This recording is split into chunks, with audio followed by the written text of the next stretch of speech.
खरंच ताई तुमच्या जनरेशनच्या ना प्रत्येक अभिनेत्रीचं इतकं मनापासून कौतुक करावं असं वाटतं ना, ते त्यांचं वर्क लाईफ बॅलन्स किती कमालीचं करतात यार. म्हणजे लिटरली दमछाक होते कधीतरी.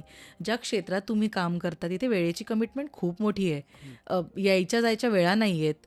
त्याच्यामध्ये मग अवेळा. अवेळा खरंच. एवढ्या वर्षात एक अभिनेत्री म्हणून मला सांग, अभिनेत्री म्हणून हा वर्क लाईफ बॅलन्स करणं हे किती कठीण असतं. कारण तू म्हणालीस की तुला आवडतं, तुझं घर तुझी प्रायोरिटी आहे. कसा हा बॅलन्स साधलायस तू? माहेरी असताना कसं तू म्हणालीस तसं कलेचं वातावरण होतं. कलेचं तेव्हा सगळं वातावरण, छान छान मस्त या. मस्त. लग्नानंतर खूप कठीण गेलं. हम्म. आणि कठीण असं गेलं की तू म्हणायचं असं की खूप टाइम डिमांडिंग आहे ना गं हो आपलं प्रोफेशन. एक तर 12 तासाची शिफ्ट, आता तर मी ऐकलं 13 तासाची असते. हो हो. बापरे, म्हणजे आणि मलाच धडकी भरली. एक्सटेंड पण होते अनेकदा. बरं, जायचं यायचं ट्रॅफिकचं जर म्हणशील मुंबईचं, हो. तर 1-1.5-2 तास कसेही गेले. त्यामुळे 14-14 तास घराबाहेर. सुरुवातीला माझ्या घरी अजिबातच चाललं नाही. म्हणजे सगळे असं म्हणायला लागले, सगळे म्हणजे इनलॉज, की हे काय तू दिवसभर बाहेर असतेस, म्हणजे 9 to 5 जॉब नाही ना आपला. करेक्ट. तर मी त्यांना कसं समजावून सांगू की 12 तासाची शिफ्ट आहे आणि मग प्रवासामधला वेळ वगैरे खूप त्रास झाला.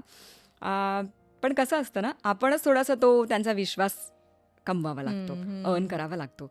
मग त्यांनी जेव्हा हळूहळू माझं काम बघायला सुरुवात केली, आणि मी टेलिव्हिजनच करायचे गं, मी म्हणून तर फिल्म केल्याच नाहीत ना जास्त, कारण फिल्म म्हणजे आउटडोर शूटिंग, टेलिव्हिजन करायचे म्हणजे मुंबईत शूटिंग करायचे.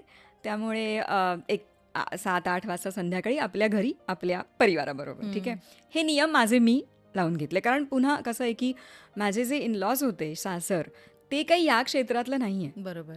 त्यामुळे त्यांच्यासाठी कधी अभिनेत्री घरात असणं, पुन्हा एवढा वेळ कामासाठी देणं, हे जरा त्यांना फारच कल्चरल शॉक्स होते त्यांच्यासाठी. हो, तर ते हळूहळू मग त्यांना कळलं की, आणि जेव्हा त्यांनी मला माझं काम बघितलं तेव्हा की हां, म्हणजे ही बाहेर जाऊन छान करते काहीतरी, आणि मग कौतुकही वाटायला लागलं की एवढं कसं गं, दमत नाहीस का, इतकं करतेस. मग ते हळूहळू चेंज झालं.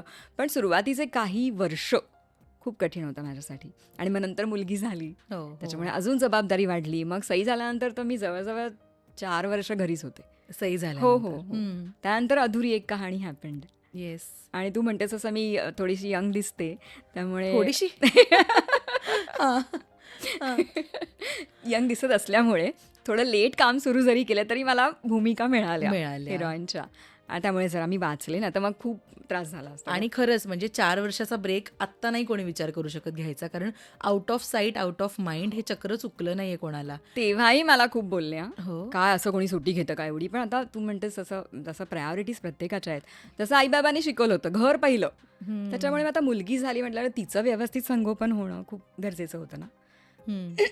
त्याच्यामुळे मग कठीण होतं ग, आणि आलेल्या कामाला नाही सांगणं. एक्झॅक्टली. एकतर ना माझा असा स्वभाव नाही की जाऊन काम मागावं किंवा सारख्या ऑडिशन्सना जावं. ॲड फिल्मच्या ऑडिशन्स करायचे मी, पण तसा स्वभाव नव्हता. ते चुकीचं बरोबर मला माहीत नाही, पण नव्हता.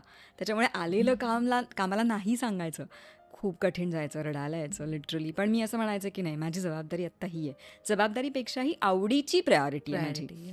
त्यामुळे मग तसं आणि मग ते मी नियम स्वतःला लावून घेतले ना, कोणी न सांगता. त्यामुळे मग सासरच्यांचा पण पाठिंबा मिळाला.